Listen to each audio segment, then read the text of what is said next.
Bonjour et bienvenue à vous tous ici sur le continent africain et dans le monde entier. C'est l'émission podcast Let's Talk About Health in Africa sur Utano Podcast avec moi, Lenia Swenda. Aujourd'hui, je suis accompagnée de mon collègue Chris Kosivi et nous allons parler avec mon invité, le Dr Philippe No, qui dirige la recherche et le développement dans le département de maladies tropicales négligées à la Fondation Sanofi. Le 30 janvier, nous avons célébré la Journée mondiale des maladies tropicales négligées afin de sensibiliser le public à la nécessité urgente de lutter contre ces maladies infectieuses, de les contrôler et de les éliminer car elles touchent de manière disproportionnée sur les plus vulnérables dans les communautés à travers les continents africains. Imaginez une maladie qui touche 60 millions de personnes et pour laquelle il n'existe que trois choix de traitement. L'une d'entre eux tue 5% des patients qui les prennent parce qu'il est si toxique. C'est si difficile à administrer et le traitement ne peut être donné qu'à l'hôpital. Les patients atteints de cette maladie peuvent bénéficier d'un meilleur traitement, moins toxique et le plus facile à administrer en dehors de l'hôpital. L'équipe de Philippe vient de recevoir un avis positif du Comité de médicaments à l'usage humain de l'Agence européenne des médicaments, l'organisme de réglementation européen des médicaments, pour un médicament appelé fexinidazole, qui fait tout ça. Le fexinidazole traite un type spécifique de maladie sommeil causée par un parasite Trypanosoma brucei-rhodesiensis. Sur le continent africain, le Togo et la Côte d'Ivoire ont déjà été déclarés indemnes de la maladie du sommeil. Et peut-être que des options de traitement améliorées comme celle-ci permettront à d'autres pays africains d'éradiquer également la maladie du sommeil plus rapidement. En quoi ce traitement est-il différent de ceux qui existent déjà? Et que doivent savoir les communautés africaines, les gouvernements et les autres acheteurs de médicaments sur les nouveaux traitements. Le docteur Philippe No est là pour répondre à ces questions pour nous.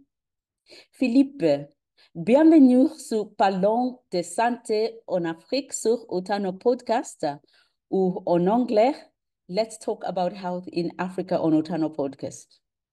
Chris va intervenir et vous poser quelques questions pour notre public francophone. Chris, tu peux maintenant prendre le relais. Merci beaucoup, Lénias. Bonjour, je m'appelle Chris Kosivi et je rejoins ma collègue Lénias Wenda dans l'émission Let's Talk About Health in Africa pour parler à notre invité, Dr. Philippe Nou. Bonjour, Philippe. Bienvenue dans l'émission Let's Talk About Health sur Utano Podcast. Alors, dites-nous, qu'est-ce que la maladie du sommeil et combien de personnes sont atteintes et dans quelle zone géographique? D'accord. Bonjour, donc je suis Philippe No, je suis responsable du département maladies tropicales négligées au sein de Sanofi, et la fondation S, qui est l'entité collective de Sanofi. Et avec plaisir pour vous parler aujourd'hui de la trypanosome humaine africaine, autrement appelée la maladie du sommeil. Donc, c'est une maladie tropicale négligée, potentiellement mortelle. Elle est considérée comme endémique dans 36 pays de l'Afrique subsaharienne et on estime environ 60 millions de personnes qui courent un risque de contracter cette maladie du sommeil. Ces personnes vivant principalement dans les zones rurales, pauvres et isolées, où les infrastructures de santé sont médiocres, voire inexistantes. La maladie du sommeil est transmise à l'homme par la piqûre de la mouche tsetse, l'agent étiologique de la maladie, c'est un parasite qui est nommé Trypanosome brucei. En fait, il y a deux espèces en fait de trypanosome. Il y a le Trypanosome brucei gambiense, le gambiense, et l'autre qui s'appelle le rhodesiense. Donc, ces deux formes sont présentes en Afrique, mais dans des endroits différents. C'est-à-dire que euh, les rhodesienses, la forme la plus sévère est présente, mais moins fréquente, est présente dans la partie orientale de l'Afrique. Et la forme la plus fréquente, le gambiense, est plus présente dans l'Afrique occidentale et centrale. Donc, 95% des cas sont la forme gambiense, avec une présence endémique forte, essentiellement en République démocratique du Congo. Et l'année dernière, nous avions diagnostiqué, traité 837 patients, après avoir testé plus de 1,5 million de personnes. D'accord. Merci beaucoup, Philippe. Mais dites-nous, les premiers traitements de la maladie du sommeil s'accompagnaient d'effets secondaires graves. Pouvez-vous nous en parler brièvement? Effectivement, jusqu'à récemment, peu d'options thérapeutiques étaient disponibles pour traiter la maladie du sommeil. Le premier traitement disponible était à base d'arsenic, avec de nombreux effets secondaires, capables de tuer jusqu'à un patient sur 20. Ok, vous Oh, l'imaginez. Ensuite, au moins pour la forme gambiense, de nouvelles options thérapeutiques ont été développées, mais toutes étaient en forme IM ou IV, c'est-à-dire intramusculaire ou intraveineux, certaines en combinaison avec un traitement, mais toujours sur de longues durées de traitement, avec nécessité de faire un diagnostic du stade de la maladie avec une ponction lombaire dans ces conditions-là. Pas facile dans les zones reculées d'Afrique et toujours à l'hôpital. Depuis 2018, Sanofi a enregistré pour la première fois un nouveau traitement complètement oral pour le traitement de la gambiense, donc la forme la plus fréquente de la maladie, qui s'appelle fexinilazole. Il traite la plupart des cas avec 10 jours de traitement en comprimé. Donc bien sûr, dans ce contexte, ça change complètement la donne pour l'accès aux patients et donc le traitement des patients. En revanche, pour la partie rhodesiense, sur la partie est du rift africain, une forme grave de la maladie, il n'y avait jusque-là que le traitement à base arsenic. Mais grâce à notre partenariat avec une ONG appelée DNDi, Drug for Neglected Disease Initiative, nous avons pu conduire des études cliniques avec fexinilazole sur ces indications de patients-là.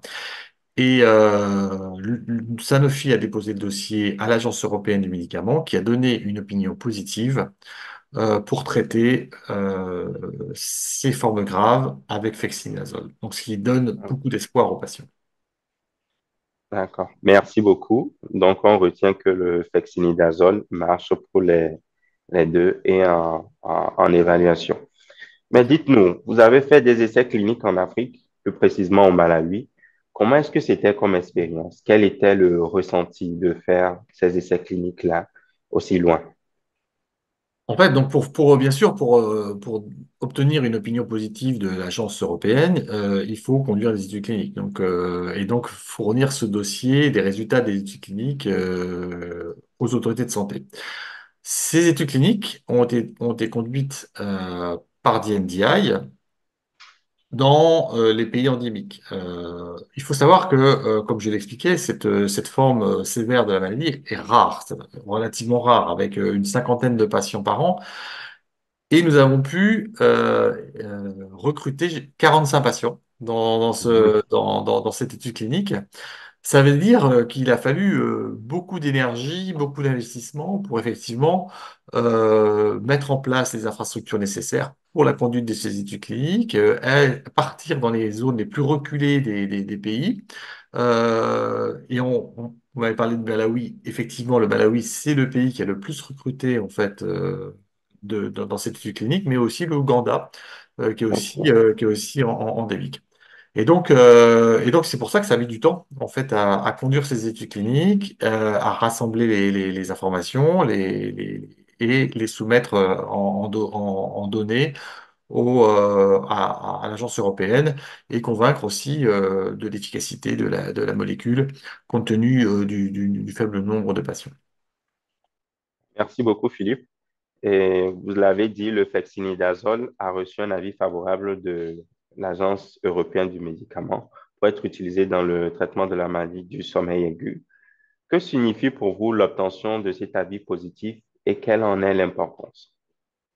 Donc, en fait, ben, pour ces patients, c'est vrai que c'est une révolution thérapeutique. Je veux dire, effectivement, passer d'un traitement à base d'arsenic qui tue un patient sur 20 à un traitement oral qui est connu maintenant de par son efficacité et sa sécurité, c'est un vrai changement et ça, c'est effectivement extrêmement important. Euh, maintenant, il va falloir prendre du temps avec effectivement l'utilisation de cette molécule pour arriver à l'élimination de la maladie. Donc, on n'y est pas encore. La date qui est prévue, c'est 2030. Mais nous nous arrêtons pas là, c'est-à-dire qu'en fait, nous continuons à travailler avec DNDi pour développer encore une autre molécule. Et là, OK, cette autre molécule s'appelle acoziborol, dont on a déjà fait des études cliniques avec cette molécule. Et on sait que cette molécule est capable de traiter la plupart des cas après un seul traitement de 3 jours, enfin de 3 comprimés en une fois, pris en une fois. Donc ça, ce serait vraiment effectivement une vraie révolution. Et nous travaillons activement avec DNDi à monter le dossier pour que effectivement Acosiborol puisse être aussi enregistré. Et comme pour Fexidazole, Sanofi donnera les médicaments. d'accord. Merci beaucoup. Donc, on retient bientôt l'entrée en jeu d'une nouvelle molécule Tout à que fait. nous attendons bien sûr impatiemment. Vous l'avez dit plus tôt, le flexinidazole était utilisé depuis des années pour le traitement de la forme chronique de la maladie. Pourquoi est-ce que ce n'est que maintenant qu'on évalue ou qu'on essaie de l'utiliser pour la forme aiguë de la maladie? En fait, comme je l'ai juste expliqué avant, c'est qu'en fait, il a été très difficile de mettre en place ces études cliniques Mhm. dans ces zones vraiment proches des parcs animaliers ou difficiles d'accès avec parfois des jours de bateau pour arriver ou des pistes mal entretenu. Donc c'est pour ça il a fallu attendre du temps pour pouvoir obtenir aussi cette indication pour cette partie la plus sévère de la maladie. D'accord, je vois. Merci beaucoup. Combien de patients ont besoin de ce traitement, selon vous, et quel sera l'impact de sa disponibilité sur les efforts, vers l'éradication de la maladie? Donc maintenant, fexinazole va pouvoir être utilisé pour quasiment presque tous les cas de la maladie du sommeil, donc les cas Gorgiense qui sont les plus fréquents toujours, les cas Rhodesiense on a, comme j'ai expliqué, environ 800, entre 800 et 850 patients euh, pour traiter avec Alors, fexinazole, aujourd'hui, on a 70% de tous les patients qui sont traités avec fexinazole. Pour les cas les plus graves, il y a encore des traitements, le NECT, ce qu'on appelle la combinaison de traitements, ou bien pour les enfants, on a aussi d'autres types de traitements. Il faut savoir que Sanofi continue à donner tous les traitements existants contre la maladie du sommeil, donc quelles que soient les indications. Et on s'engage à le faire, bien sûr, sur la durée, euh, jusqu'au moins l'élimination de la maladie du sommeil qui est attendue en 2030. Donc ça, effectivement, nous poursuivons nos efforts en partenariat avec l'OMS également, qui distribue les traitements en partenariat avec Médecins sans frontières. Et Sanofi donne les traitements dans tous les cas.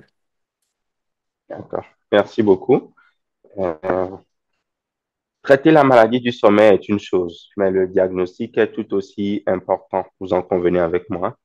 Quelle est l'efficacité du diagnostic de la maladie du sommeil actuellement et comment s'assurer qu'il ne devienne pas le facteur limitant dans la lutte contre la maladie du sommeil? Vous avez tout à fait raison. Des outils de diagnostic précis et fiables sont une exigence essentielle si on veut aller vers l'élimination de la maladie et si on veut traiter tous les patients. Jusqu'à aujourd'hui, la définition du cas standard du patient, en fait, qui a la maladie du sommeil, implique la démonstration du parasite dans Mhm. n'importe quel fluide corporel par microscopie. Cependant, il y a parfois des cas où on a une faible parasitémie et avec la complexité et la faible sensibilité des méthodes de test, on peut être dans une situation où c'est difficile à démontrer, en fait, la présence de ces parasites. On a parfois des signes indirects de la présence des parasites qui sont avec des réponses anticorps. On a trouvé des anticorps chez les patients. Cependant, c'est pas parce qu'il y a des anticorps que le parasite est vraiment présent. Donc, il peut y avoir des réponses croisées. Et l'idée, c'est aussi d'envisager que pour ces patients sérosuspects, je dirais, qui ont des anticorps, mais qui n'ont pas tous des parasites, on pourrait considérer que ces sujets sont éligibles au traitement. Mhm. Surtout avec des traitements nouveaux tels qu'on a aujourd'hui, qui sont acozibrol qui arrive. C'est-à-dire que avec un très bon profil de sécurité, très bon profil d'efficacité, on pourrait envisager de traiter ces sérosuspects, ce qui n'était pas du tout le cas aujourd'hui avec les anciens traitements, compte tenu de la toxicité des anciens traitements et de la difficulté de les administrer. Donc on a beaucoup d'espoir effectivement avec acozibrol, qui pourrait être un atout clé pour traiter ces sérosuspects et pour nous aider à accélérer l'élimination de la maladie du sommeil. Et pour acozibrol également, Sanofi continuera à donner les traitements à l'OMS. Et aussi, depuis 2001, Sanofi donne 5 millions de dollars par an à l'OMS pour payer également des tests. Donc les tests vont devoir continuer à être poursuivis tous les ans, bien sûr, même après l'élimination attendue de la maladie. Et donc, il y a 2 millions de tests environ qui sont faits par an. Et Sanofi continue à contribuer activement à cela grâce aux donations faites à l'OMS. Merci beaucoup pour les explications. Dites-moi, le fait que le fexinidazole soit pris par voie orale est-il important? En d'autres termes, cela présente-t-il des avantages par rapport aux autres formes d'administration qui étaient disponibles? Oui, clairement, en fait, comme je l'expliquais, pour les patients qui sont souvent dans des villages très reculés des villes, avoir un traitement oral, c'est essentiel et critique. On peut imaginer que ce sont souvent des paysans dans des fermes qui sont obligés, s'ils sont diagnostiqués euh, comme positifs à la maladie du sommeil, doivent ou devaient, jusqu'à une époque récente, partir très longtemps en ville, à l'hôpital, abandonner leur famille, leur champ, leur ferme. Et pour eux, c'était effectivement des choses extrêmement compliquées à gérer. Et puis même pour le transport de ces traitements, parfois c'était lourd, c'était très volumineux, c'était compliqué. Aujourd'hui, avec l'arrivée de traitements oraux, ça change vraiment la donne. Ce sera Mhm. beaucoup plus simple d'administrer les traitements. D'accord. Merci beaucoup.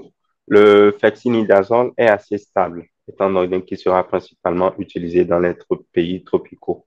Est-ce qu'on peut dire cela? Oui, tout à fait. Alors ça fait partie également d'une chance qu'on a, c'est que le fexinazole est en effet une molécule stable. Et pour être tout à fait transparent, moi, je me suis beaucoup battu pour qu'effectivement la shelf life, la durée de péremption du produit, soit la plus longue possible, surtout dans les conditions dans lesquelles on traite ces patients, dans des zones reculées, avec un climat subtropical. C'était pour moi extrêmement important d'avoir une durée de conservation facile et longue. Et nous avons obtenu 5 ans de durée d'utilisation, ce qui est vraiment exceptionnel. Et ça a été obtenu avec beaucoup de tests, beaucoup d'études, même au sein de Sanofi, c'est la seule molécule qui a cette caractéristique-là. Et aussi dans le cadre des donations qu'on fait avec l'OMS, la distribution qui est faite par Médecins sans frontières, c'est une vraie caractéristique positive pour le produit, qui permet également d'éviter des pertes de produits et surtout d'avoir des stocks le plus près possible du patient. Mhm. Merci beaucoup. C'est très intéressant et très prometteur. Mais dites-moi, à quoi les pays doivent se préparer pour l'éradication de la maladie du sommeil? Des administrations massives de supplémentaires de médicaments? Est-ce que c'est prévu? Alors en fait,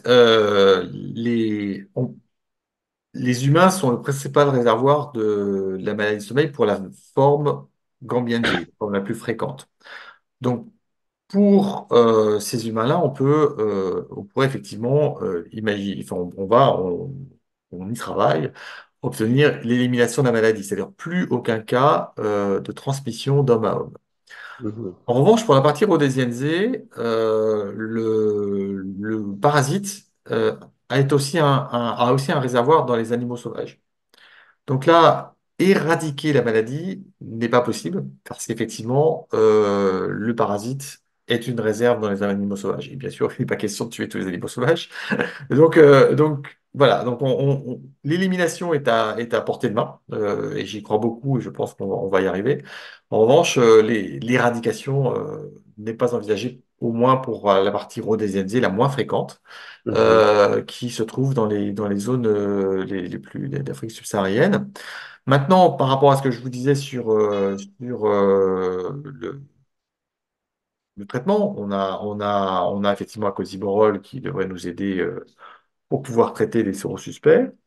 Euh, mais ce sur quoi il ne faut pas lâcher, c'est comme je disais, c'est des tests, continuer à avoir des tests qui sont utilisables Mhm. facilement et de plus en plus précis, spécifiques euh, et sensibles.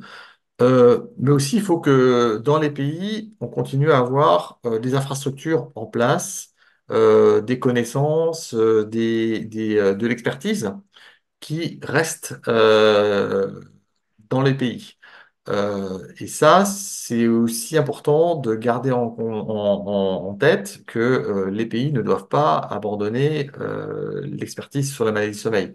Ce serait parce que le risque autrement, c'est qu'on n'ait plus de connaissances sur la maladie, et alors que le nombre de cas diminue.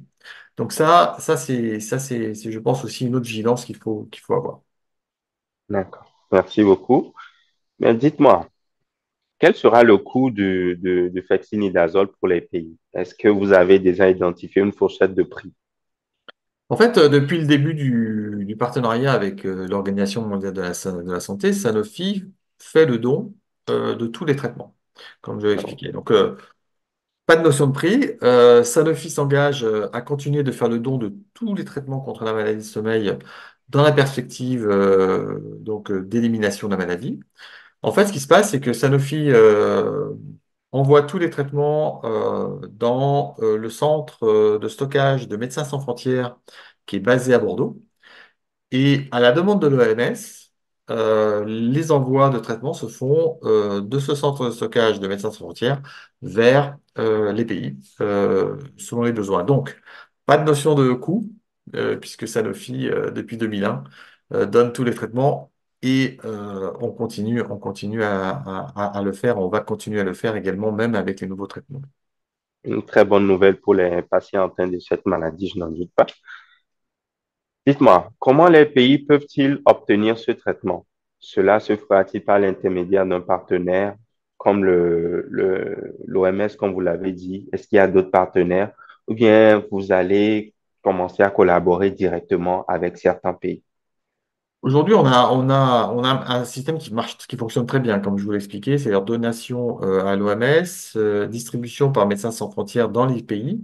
Et on envisage de garder exactement ce même système pour toutes les molécules de la maladie du sommeil, y compris la cosiborole, qui, j'espère, disponible d'ici quelques années. Philippe, merci beaucoup d'être venu sur le podcast Outano et je vous dis à bientôt et au revoir. À Merci. bientôt, merci beaucoup. Au plaisir. Au revoir. Un plaisir. Merci Chris et merci Philippe d'avoir parlé à notre public français. Et maintenant, je vais prendre les relais pour notre conversation en anglais.